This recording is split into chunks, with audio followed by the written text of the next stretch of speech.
right, ladies and gentlemen, as some of you may recall from yesterday, yesterday I had the good fortune to pay a tribute to H.P. Blavatsky and to try to discern in various ways, and ultimately probably rather unsuccessfully, as to who she was, because that is something that on this earth we will probably never know. However, I think we have gotten probably a picture at least of her activities, of her character, of the way she went about fulfilling her mission. And at that time I mentioned, I think fairly early in the talk, that I consider her, and I'm certainly not the only one, as a representative of the esoteric tradition, as I will call it now, or the alternative reality tradition, which I called it using the expression of Dame Frances Yates last time. And so I think what I propose to do now, but I have been known to depart radically from my course, sometimes to the delight and sometimes to the distress of my audience.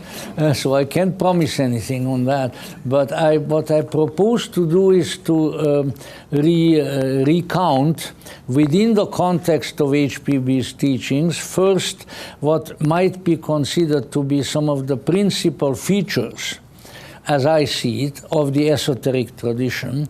And then if there is any time left, I hope to make a few suggestions as to how the presentation and the practice of the esoteric tradition in the 21st century may be adjusted from the presentation that we received in the 19th century. So the possibilities of updating and things of that sort. So that's what I propose to do. Now, the esoteric tradition or the alternative reality tradition. First of all, just a tiny bit of historical background for it. In the so-called Western culture, which is really a Mediterranean culture, it had its birth in the Mediterranean area. There existed powerful embodiments of the esoteric tradition at a very early time. The earliest times, of course, we have no records of, but let's say if we go back to the days of Plato and Pythagoras and all of these nice old boys, to, let's say, to ancient Greece, and also associated with that to Rome and to Egypt and to Persia, and we find a particular magnificent feature of those cultures, which regrettably had eclipsed and then ceased to be, and that is the institution of the mysteries. And please, please, at least in my hearing, don't call them mystery schools. These were not schools. They didn't have little red schoolhouses in Eleusis, you know, or in Alexandria. If we want to sort of coin some kind of expression of what they really were, they were laboratories of spiritual insight and transformation. Maybe a little bit like the alchemical laboratory much later by quite different means. Now, the magnificent circumstance relating to these was that they were not only tolerated, but they were established and supported by the secular governments in the Greek city-states and in the other countries that I have mentioned, and they were a regular, established, known, and highly extolled and regarded features of society. The esoteric tradition very often did not possess those kinds of privileges, but rather different ones, such as being persecuted, thrown into dungeons, burnt at the stake, and in various ways maltreated because of its practices and because of its beliefs. But in the true ancient world, that was the case. These mysteries were open to pretty much everyone. In Greece, the Eleusinian mysteries were open to everyone who was not a murderer. And maybe even there they could talk their way out of it. Well, you know, his moussaka was so bad when he ran that restaurant that I just had to hit him and he died, you know, whatever. Anyway, so they were very egalitarian in terms of their admissions. They admitted men and women, and what went on in their precincts in detail in terms of the actual circumstances, the words being spoken, the deeds being performed, for the most part, we have very little of any knowledge. Why? Because they were secret. And you wonder, well, you know, this secrecy business. I mean, there's always the people go around, the Freemasons. We heard about that yesterday, and all, and they so go around and say, "I've got a secret, which is really not what they do, you know that. But what we need to keep in mind is that a real secret is a secret because there is no way of conveying it. There is no way of talking about it. There is no way of telling anybody else about it. And you say, well, what kind of a crazy experience must that be? Well, that's exactly it. It's a very different experience. It may not be crazy, but it's very different from what you're used to.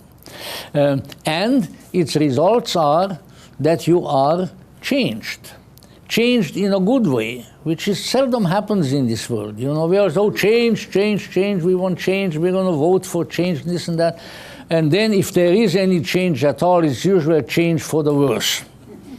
I mean, I have seen a lot of changes with until I got this hair, white like this, and very few of those changes are ones that I like. Now, maybe that's personal to me, but I don't.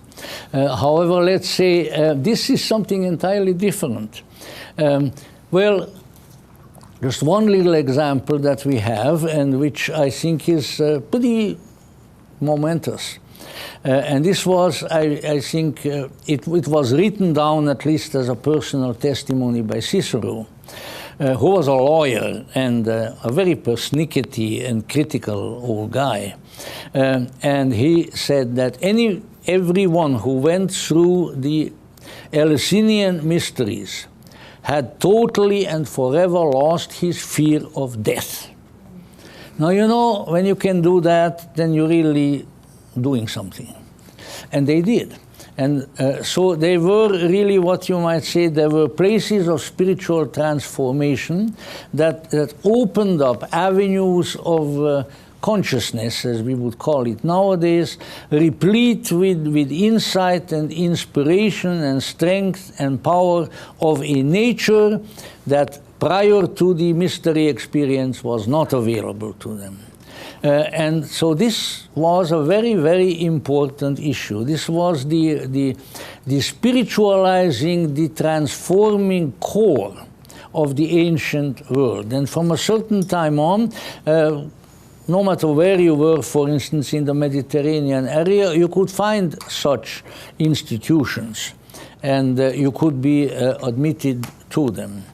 And so, for a long time, I think at least one of the stories is that the Eleusinian mysteries, which are the best known, based on the mythos of Persephone and Demeter, that the Eleusinian mysteries probably functioned for about 5,000 years.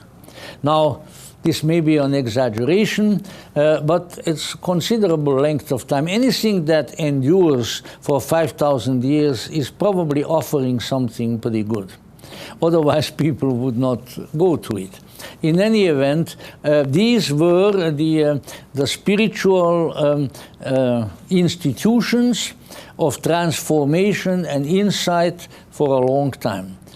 But as time changes, often the very best establishments that human mind had created begin to decline, and they no longer have the power, they no longer have the know-how, they no longer have the appeal, and then, well, they go out of business. And that is, of course, what happened. So when we come now to the Christian era, to you astrologers, the Piscean age, the mysteries were declining, but something else was coming up, which took the place of the mysteries. And these were spiritual schools, I'll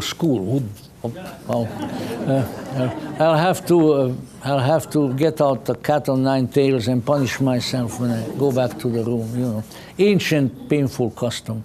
But in any event, they were associations of people, sometimes formal and sometimes not so formal, wherein the work that was previously done by the mysteries was now performed. And we know of at least three major ones of these. And these were the Neoplatonists, the Hermeticists, and my old friends, the Gnostics. And owing to various circumstances that don't really concern us, they were all to a major extent centered in Alexandria, the city that Alexander the Great founded in Egypt, and whereas Carl Jung or his inspirer wrote in the 7 Sermons to the Dead, and if you don't know what that is, then pick up my book, The Gnostic Jung.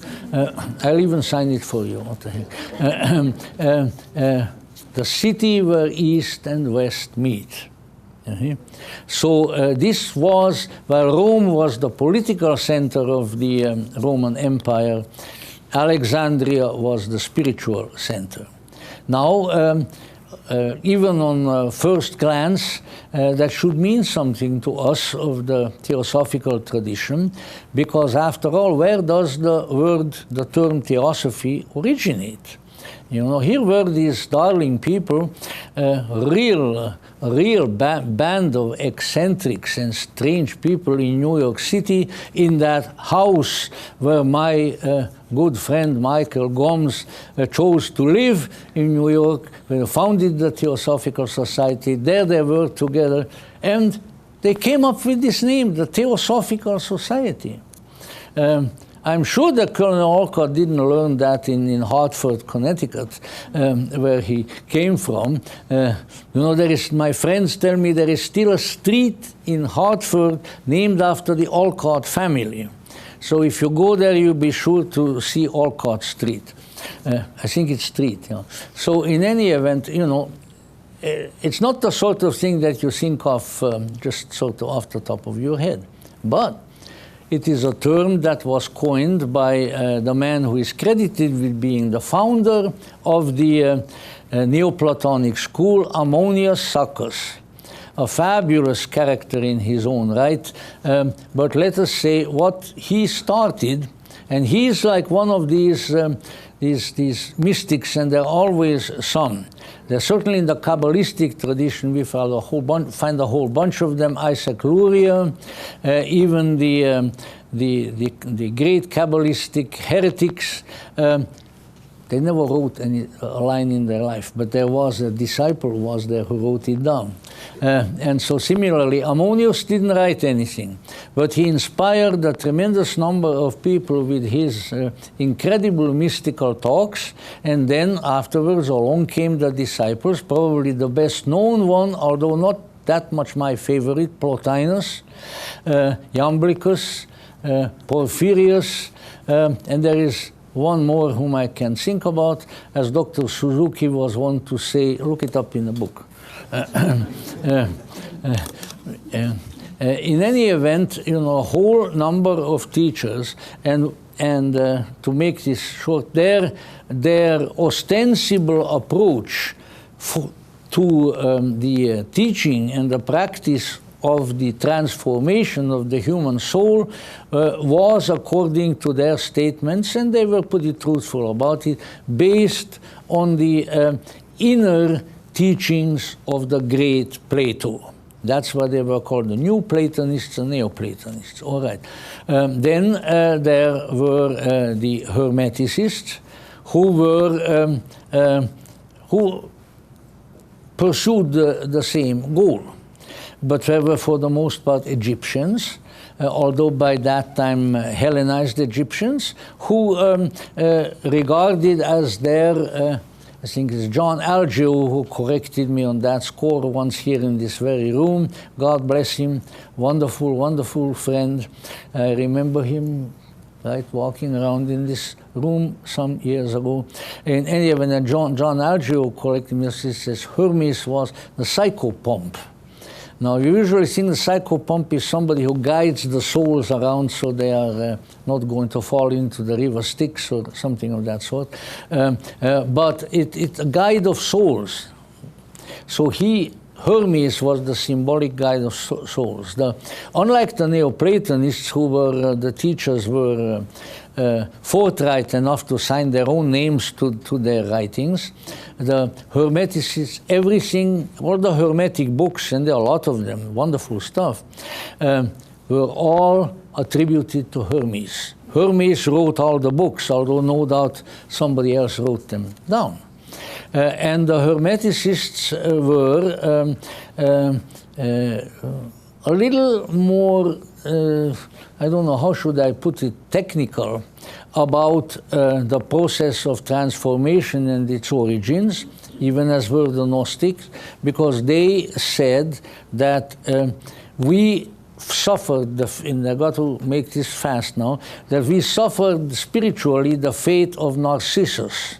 Now, you know maybe a little bit the story of dear Narcissus. He was a very nice-looking young man. He would be very popular in San Francisco, and possibly even in West Hollywood, and so forth. And he looked into a well, into a body of water. And he saw his own image there, which he did not recognize as his own image. And I said, oh, there is a nice-looking guy. I'm lonesome, and there's a nice-looking guy there. So he jumped into the well. And then he came out on the other end, and he ended up in this world. And you know what? He couldn't get back. He was caught. He didn't like it very much. So eventually he turned into a narcissus flower. So when you pick up a Narcissus, think of dear Narcissus, that he might be around there, still longing to somehow get back above that well.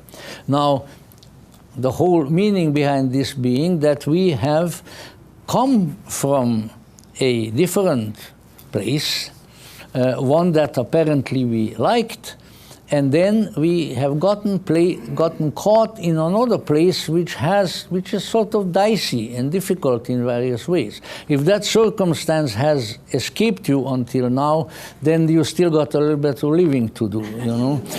But certainly, and so you know there is. But even though we are here on the other side of the well, we can do various things. We can be guided by the mysterious psychopompic power of Hermes and others, and explore.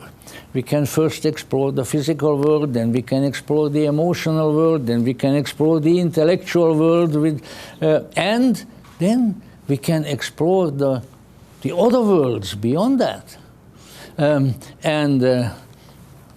To say the least, we can have a royal good time doing that, because there's so many interesting things there. And eventually we will have had experiences, we will have had assimilated various spiritual powers, and then we can get back to our original home, Hermeticism. People didn't know a doggone thing about it until about the time of the Renaissance, where all of a sudden, out of nowhere, the Hermetic books, many of them, were discovered, where they were hidden away somewhere in Constantinople or around there. Constantinople now is Istanbul, that sort of thing, and you don't want to go there now.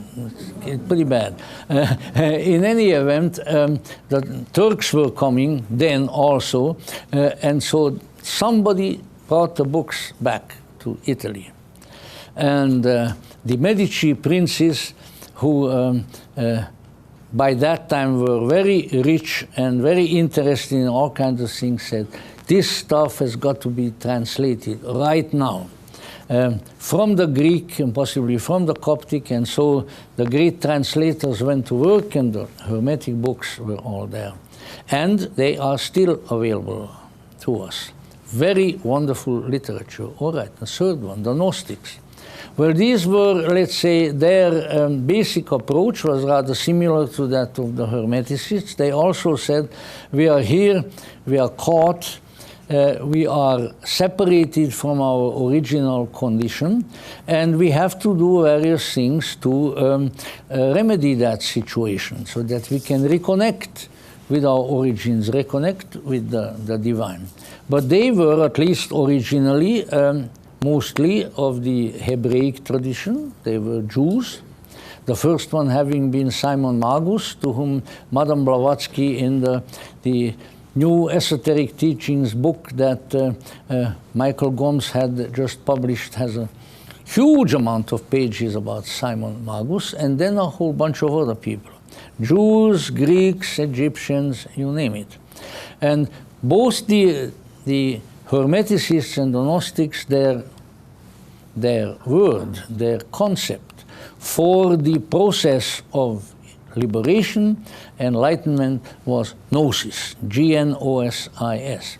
In German, we still call it Gnosis, but it's hard for people to pronounce here, so don't try. In any event, now these three, who were the successors of the mysteries, because what they tried to accomplish was the same thing as the mysteries. These three became the fountainhead of the esoteric tradition. So wherever you look from then on, from the 3rd, 4th century onwards, because these flourished maybe 100 or 2 years BC, and then until about 400 AD, you will find that in some manner the tradition goes back to this three-leafed clover of alternative mysticism. However, now I have to put in a caveat. This all sounds, at least up to a point, as what is tradition? It comes from the Latin tradere, which means handing on. The word trade comes from the same word, because you hand on something and then hopefully they hand back some money to you. Trading.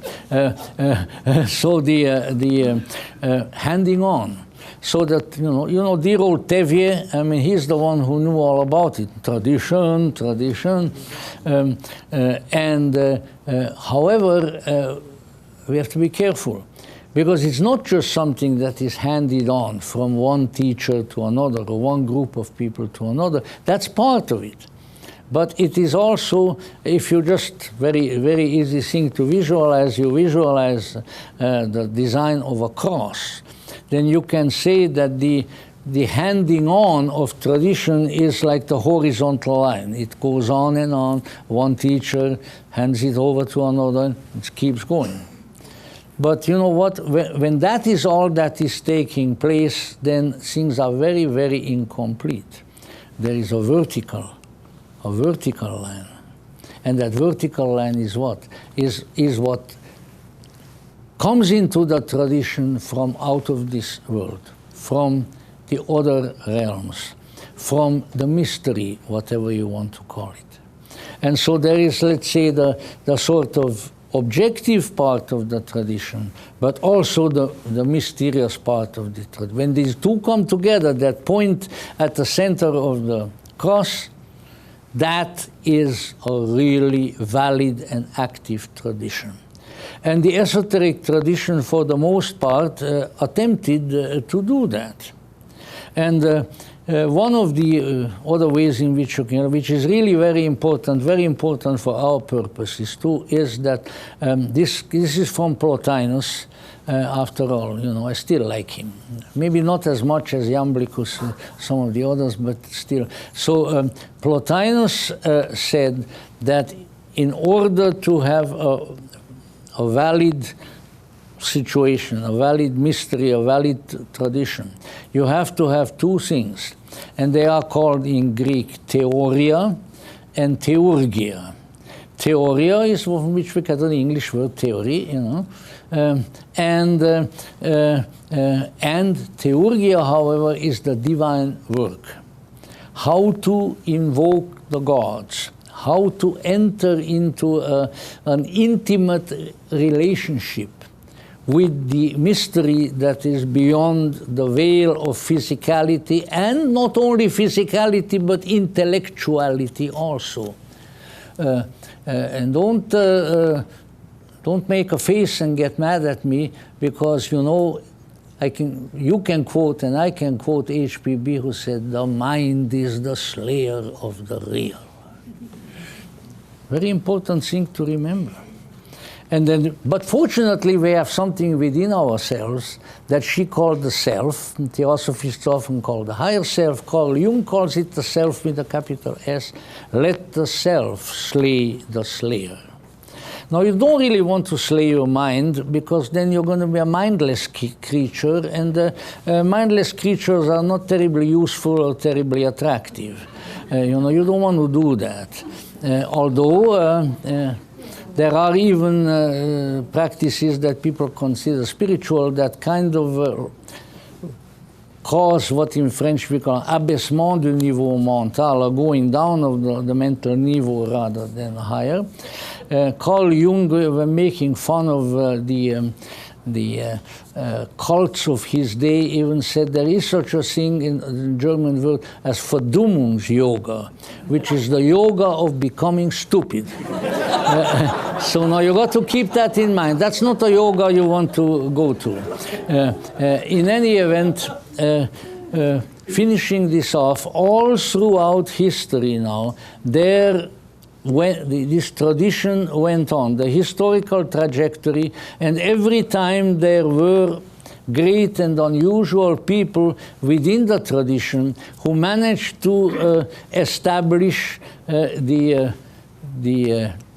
vertical arm, because they had their own inspiration, they had their own insight, they had their own contact with that ineffable mystery which is beyond the world of the senses and of the intellect. It kept on going. But unfortunately, from a certain time onward, in Western culture, and this was really Christianity's great fault, the esoteric tradition, not entirely, but for the most part, was suppressed. Sometimes it was more suppressed than other times, but it was there. So the esoteric tradition had a hard time in the Western world for a very long period.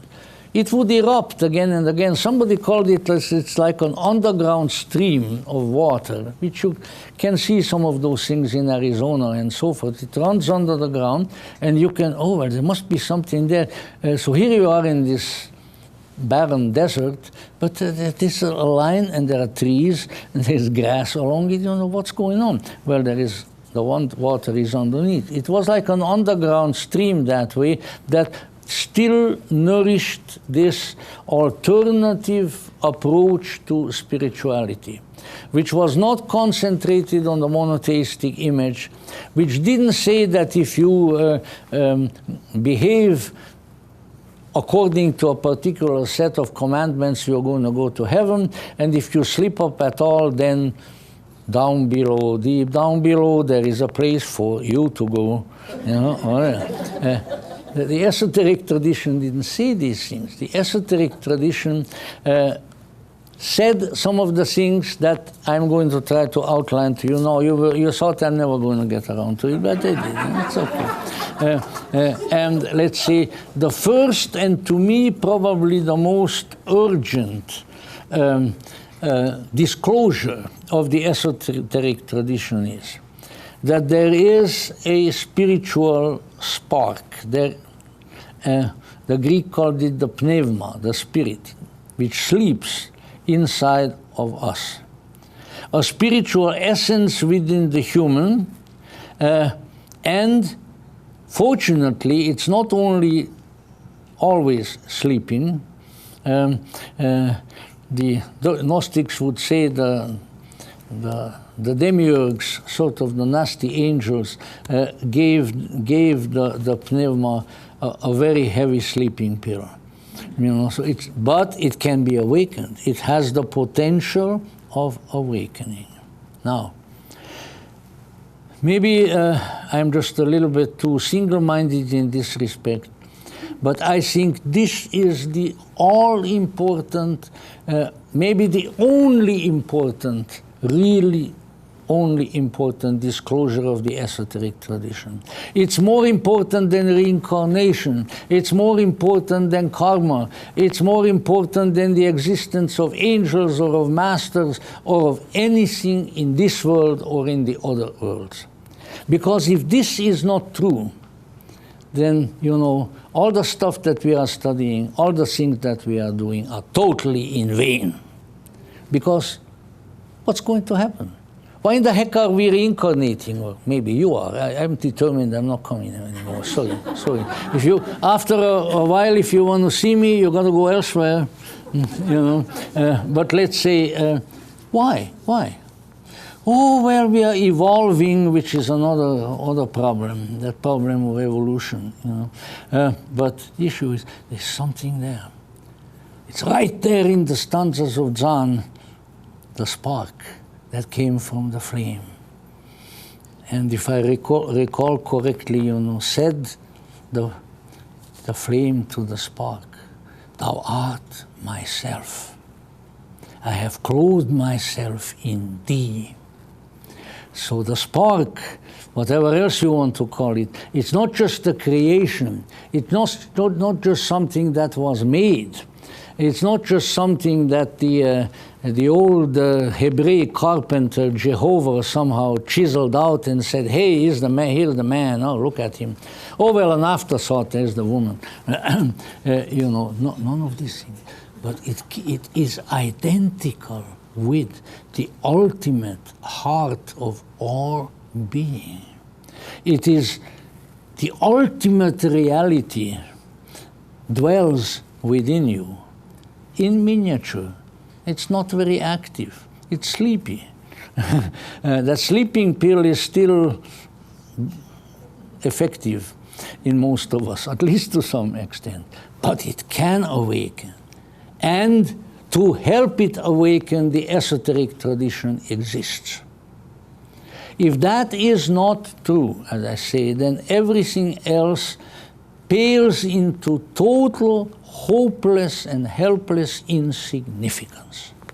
And now this is something, of course, that just like in the stanzas of John, it can't be otherwise. It runs all through HPB's writings, all of her disclosures, all of her sayings. One of her saying that sort of stuck in my mind, a bit also because I was reminded of it by a particular teacher of mine, in Isis Unveiled, somewhere. I leave it up to Michael Gomes or somebody to find it. He finds everything. But you really have to motivate him, You got to be nice to him and give him something, whatever. Right? But, it's a saying, "Never for a moment lose sight of your divine and immortal soul."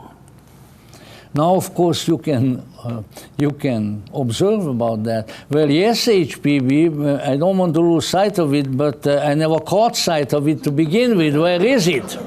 In which case, I think the old lady would stamp out her cigarette and she would say, "Well, then go ahead and do it. Catch sight of it, will you?" And it's true. So this is the center of the hub. This is the center of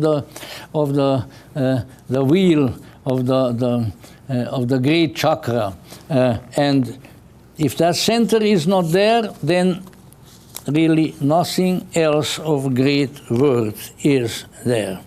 But it was, it is definitely an extremely important issue. But now, of course, arises quite legitimately the question as to how one makes contact with that sleeping one, and then how one tries to coax the sleeping one into wakefulness.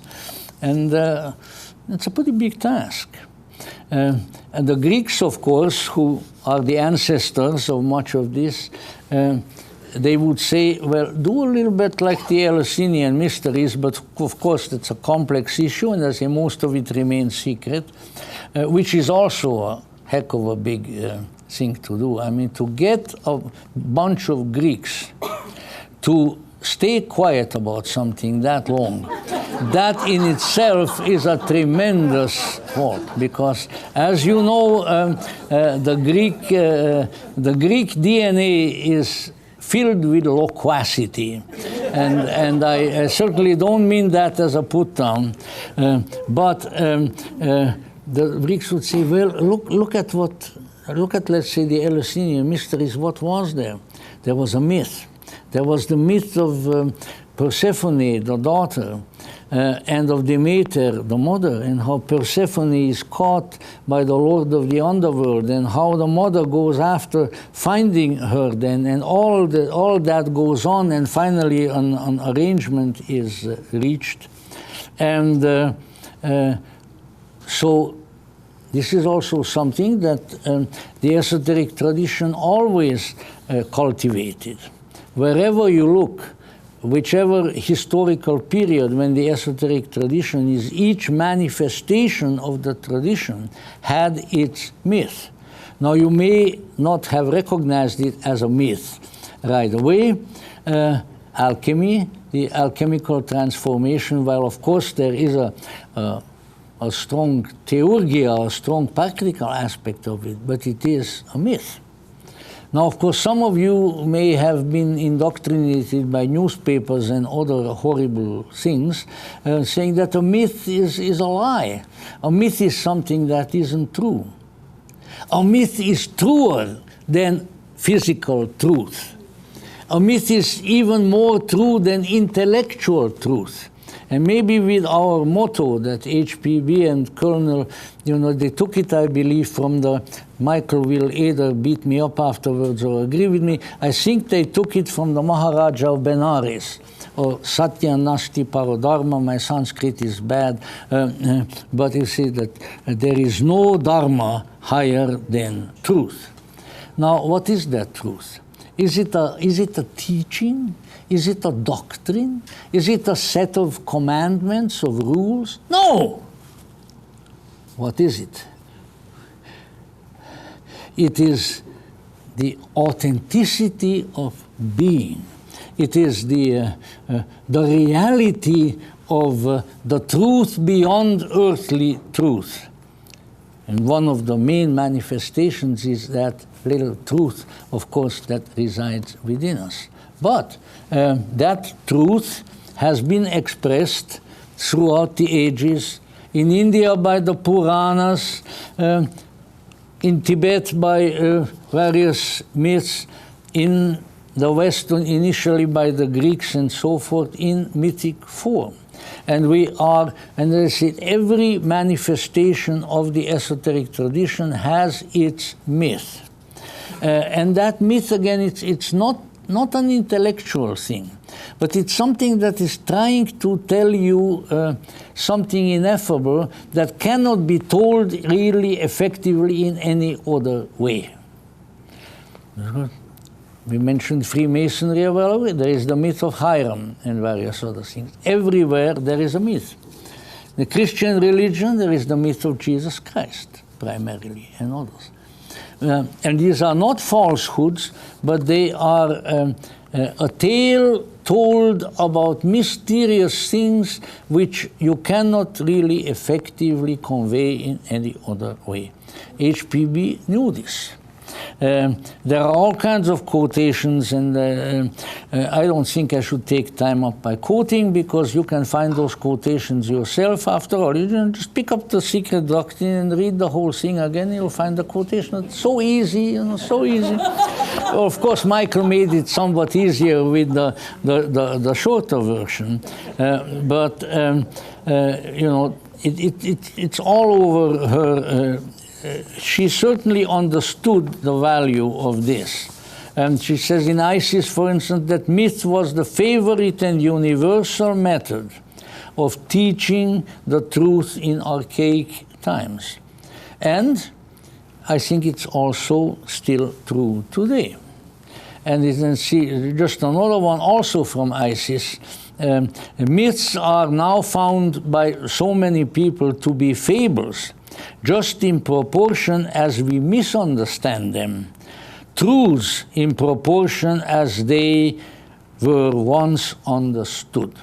I think that tells enough. And I think, again, we are blessed by various things that happened in recent decades, and one of them being that there has arisen in the 20th century a much more insightful and helpful school of the study of mythology. It was inspired by Carl Jung. It was carried forward in our country by that marvelous gentleman, Joseph Campbell.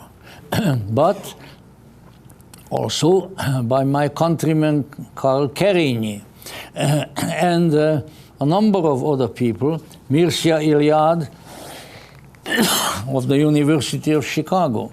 And all of these approaches to myth that came to us in the second half of the 20th century have recognized that the myth is not just a story. It is not something that is untrue, but that is something that is trying to convey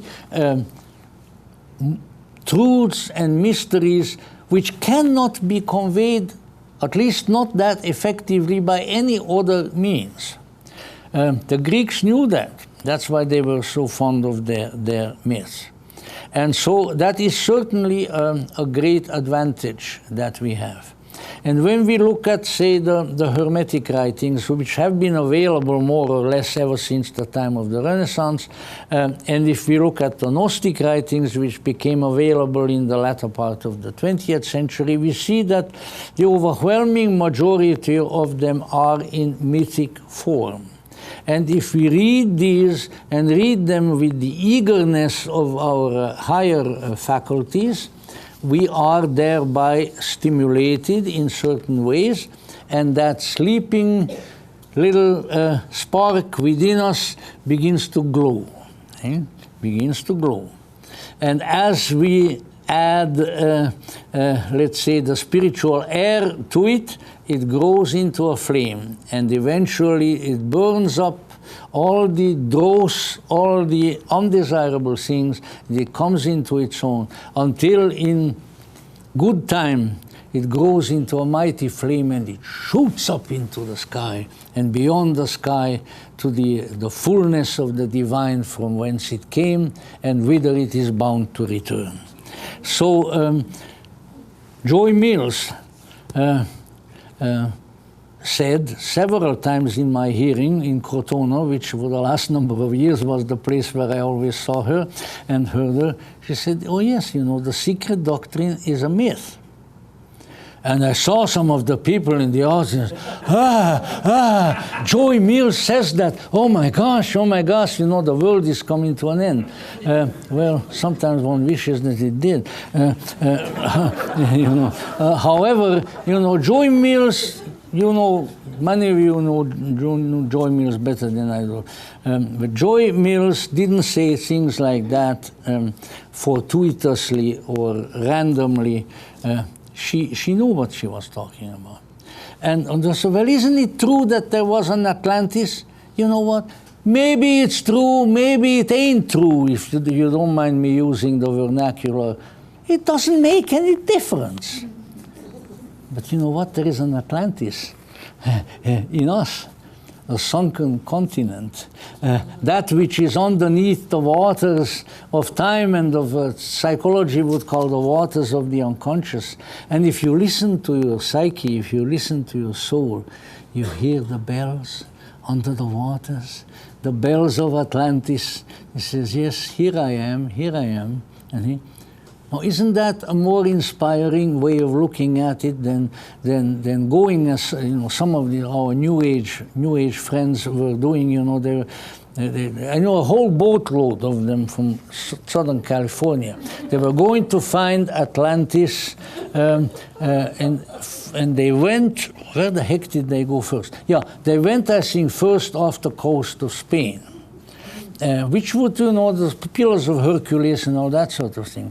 Well, the redoubtable caudillo Francisco Franco Bahamonde was still in power. He didn't want these American New Agers swimming around. They said, get the heck out of here. So they went. And then they went over way up somewhere north around the coast of Ireland, and they were looking for Atlantis there. So was it here? Was it there? Or was it nowhere? It's just like if I don't find it here, I go across the world and find it someplace else. Well, in a way, that's true. It's mythically true because you have to find it within yourself. So, so if we take a more mythic view of so many of the items, say, in the secret doctrine and elsewhere, it doesn't mean that we are reducing them to a falsehood. Because most myths have some physical basis too, but that's not the important thing. We as total beings, we have a physical basis. It's our body. But I think almost any theosophist will be the first one to tell you that that's just a small portion. That's not where it's at, as they put it in recent years. And same way, the physical side of the secret doctrine and other things, well, much of it may be there. It's not really the truly important side. However, let me move on a little. Another point of convergence is, and I'll just spend very little time on that, is the God concept of the Judeo-Christian Islamic family of religions, as against the God concept, the divine concept. And I start with them, the Gnostics, the Hermeticists, the Neoplatonists, and I trust the Theosophists. Now, there is almost no teaching that Madame Blavatsky excoriated more vehemently and more frequently than the monotheistic God. She said the most astonishingly nasty things about Jehovah that you ever want to or don't want to hear. She was more vehement than Carl Jung in his book Answer to Job, and that's pretty vehement right there. I mean, people left Dr. Jung's company in droves because of that, Now, why did she do that? I mean, she used the entirety of her extensive pejorative vocabulary to blast the monotheistic God. There's a reason for that. Why? Because this, in what Jung would call this gravely flawed and inadequate God image, has been an affliction of the Judeo-Christian Islamic world. And she knew that. And not only did she know it, but she didn't mind telling it as she saw it. And she sure as heck told it, The old Gnostics, my friends, were accused of, saying nasty things about Jehovah. They are mild compared to H.P. Blavatsky. Oh boy, did she let have the old God do it, or have it rather. Now you say, well, what's the good of that? Why should you engage in what the majority of the people consider blasphemy in your, well, because she knew and she was trying to convey there's something radically wrong with this God. Now there are a few things that are right too, not too many, but there's a lot of things that are really wrong. And moreover, there's a lot of things wrong with what he is supposed to have created. Again, there are a lot of things that are nice, but certainly not all. And so she undoubtedly felt, according to her many, many statements, that one of the things that needs to change in the world is what C.G. Jung called the God image. Namely, the manner in which we conceptually and emotionally and intuitively approach the divine. And what has been given to us to approach is no good. I'm not channeling HPB. Give me a cigarette, will you? No, we can't do it. You know, even if HPB came, she couldn't smoke it here. All right, that's fine. I don't smoke cigarettes anymore either, but that doesn't mean a good cigar I will not turn down. Sorry to make all these self-disclosures; they sound very egotistical. But let's say it's HPB who said it over and over again. You don't even have to read between the lines. What is wrong with Christianity, with Judaism, and with Islam is the image of the God, of their God. Now, what's happening now? Actually, there has been, I think, a lot of pulling away in many previously Christian countries from that God image. Religion in the Western culture has been waning. And much of that is due to the God image and to various things associated with it. But of course, we always do things wrong. That's what humans, that's how humans are. And of course, what we do is we just say, okay, this God they've been telling us about, he's just no good. And so we declare that there is no God. We don't want any. To heck with it. Or even anything divine. Now, I understand that. And perhaps a lot of people have to go through that stage of denial before they discover maybe a new one, or a better one, or something of that sort. But it's also dangerous. Don't think it's not dangerous.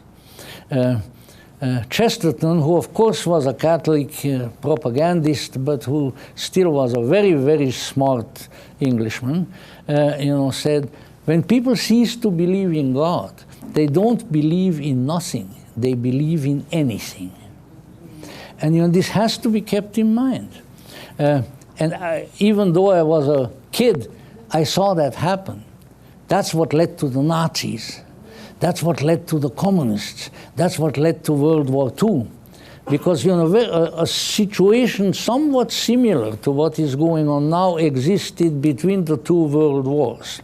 And there too, well, maybe not as many people as now, but sort of the normative people of European society, for instance, didn't believe in any religion anymore. They looked down on religion.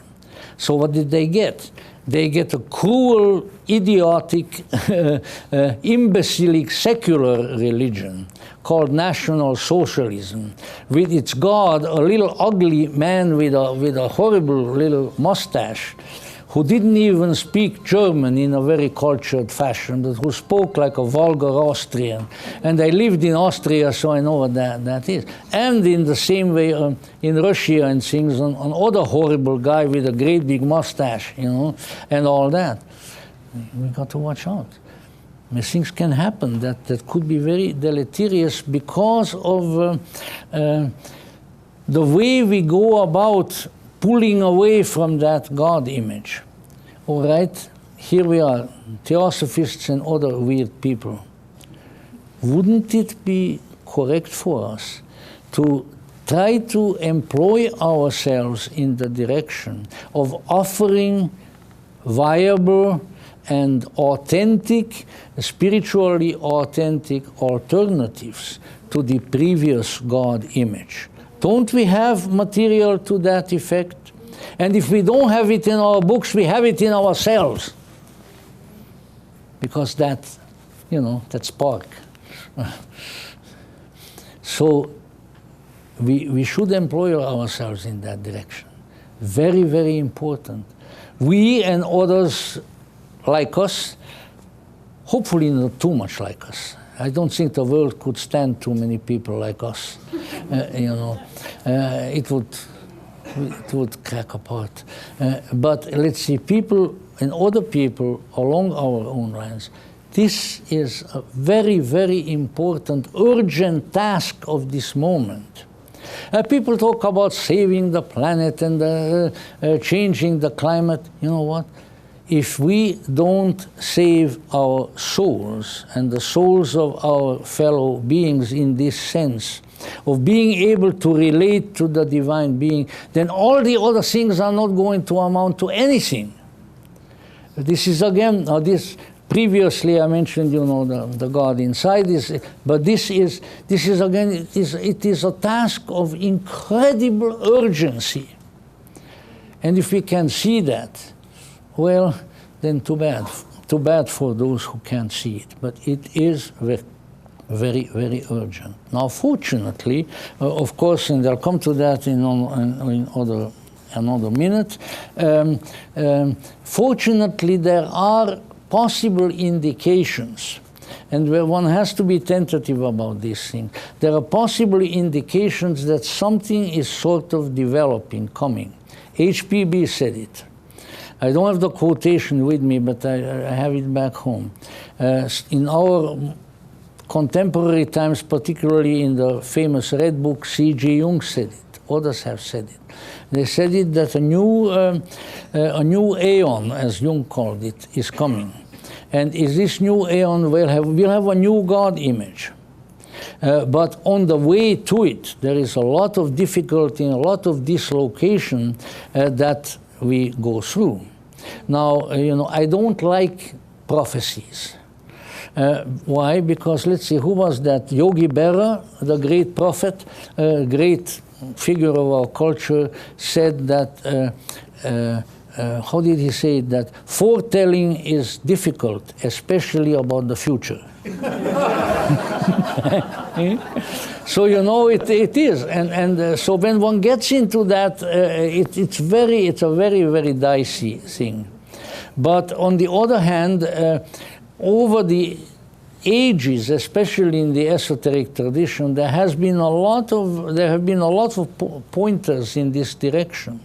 And so it's quite possible that HPB and others were alluding to something that is really going to happen and trying to happen. But there again, we need to inject something. HPB perhaps didn't say that, although she could have. Carl Jung said it, and others have said it, that the best way to move into these newer developments and toward the new God image is to take with us the valuable part, the good part, the treasure of the previous religious matrix.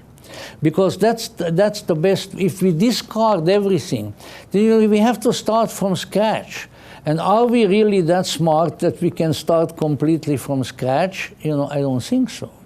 And so this is probably the reason for, or at least one of the reasons for one of the objects of the Theosophical Society, namely the comparative study of religion and then other disciplines.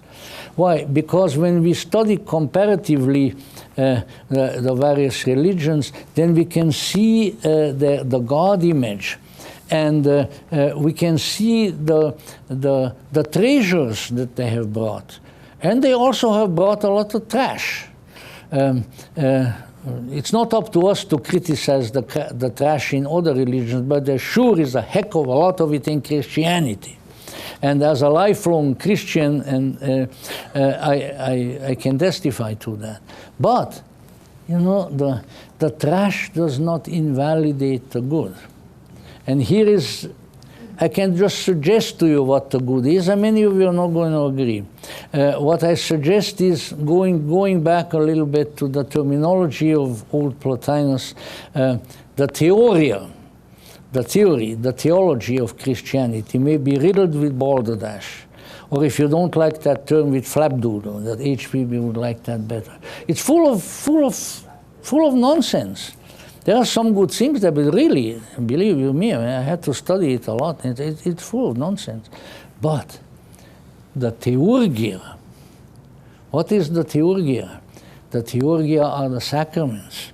The theurgia is the Eucharist, which in the Gnostic heretical scripture in the Gospel of Philip, it comes forth and says, the Lord did everything in a mystery, and then they go through a baptism and a chrism and the Eucharist and the redemption and the bride chamber and so on. So the practice has not been bad. The practice is archetypal, as Jung would call it. And perhaps that is what we need to get hold of and save into the next aeon so that it will be there. Because we should not allow the useful, the good, the helpful to be destroyed because of the bad part. I would suggest that with our study, especially in our study of religion and things of that sort, that we get hold of the good things, and probably not only of Christendom, but there is a religion, so I understand, I haven't been now in other culture for a long, long time, but it may be there are religious problems in elsewhere. In Islam, in Hinduism, in Buddhism, everywhere there are problems. So there too, let's try to get hold, and particularly the practitioner, get hold of the good part and start discarding the bad part. And then we can take the treasure, the pearl of great price, and take it throughout the ages and bring it to the new aeon and to the new image and offer it up. Here it is. Because if we discard everything, the chances are that we will be culturally and individually in a very bad shape. So the time is started a little late. The time is now up. Let me conclude by saying that much of that treasure is in our theosophical tradition, in our theosophical teachings. But you also are bound to admit, unless you want to admit it, which is always our option, that we have a heck of a lot of theoria and very little theurgia in our theosophy. Now, there are good reasons for that, because this all was first enunciated in the 19th century, where the theurgy, shall we say, the sacrament, the transcendental magic, was regarded by the intellectual classes as, a good Victorian term for it, mere mumbo-jumbo. Mumbo-jumbo. Well, I think we got to look at the mumbo-jumbo and see what it is useful there. And we should not allow the theoretical, the intellectual, or even the political to occupy us too much and swallow up our energy, which we need for the discovery of what we have received, and its guarding and taking it over into the future. And I think we can do it. This is not, it is not a criticism of our theosophical framework. Blavatsky did the best that she could. Michael said, yesterday, she tried and tried and tried to get a bunch of people together who could do some of this theurgy and practice things that would allow them to awaken the spark within them. She started an esoteric school, then later on she started the inner group. She tried and tried, and she said to people, I have tried, but I didn't really succeed, not with that. Well, listen, all that work of theory and otherwise, it was too much for a poor, sick Russian lady. She couldn't do it all. But maybe, this long time after, maybe we can do some of it, And I have a feeling, I don't know where she is, and if she is somewhere even accessible, I don't think she would talk to me. Russians and the Hungarians don't get along all that well. But I think she would be pleased by this kind of an endeavor. Look for that.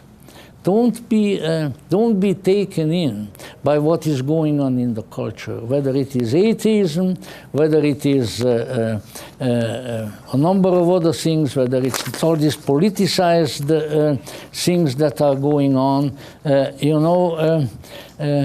We theosophists don't have to save the planet. We theosophists don't have to change the climate. If there is any of you who knows how to change the climate, please contact me afterwards, and I'll find you a good job somewhere, But we can, and we should, and we have been called to discover what can help the awakening, the growth, and the flaming up of that marvelous spark that is within us.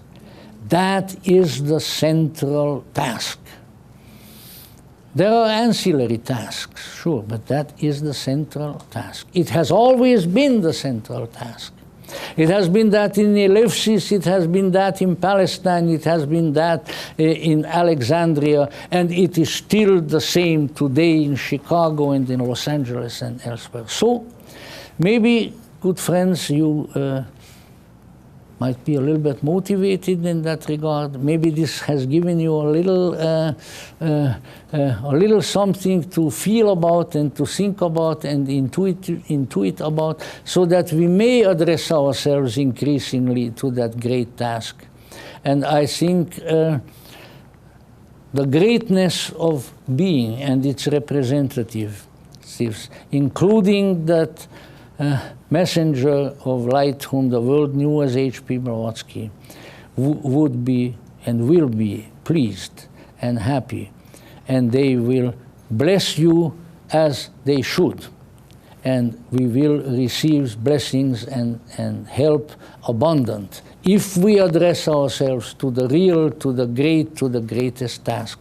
So I thank you abundantly, and I'm very glad that we were able to do this, and adios, as we say in California.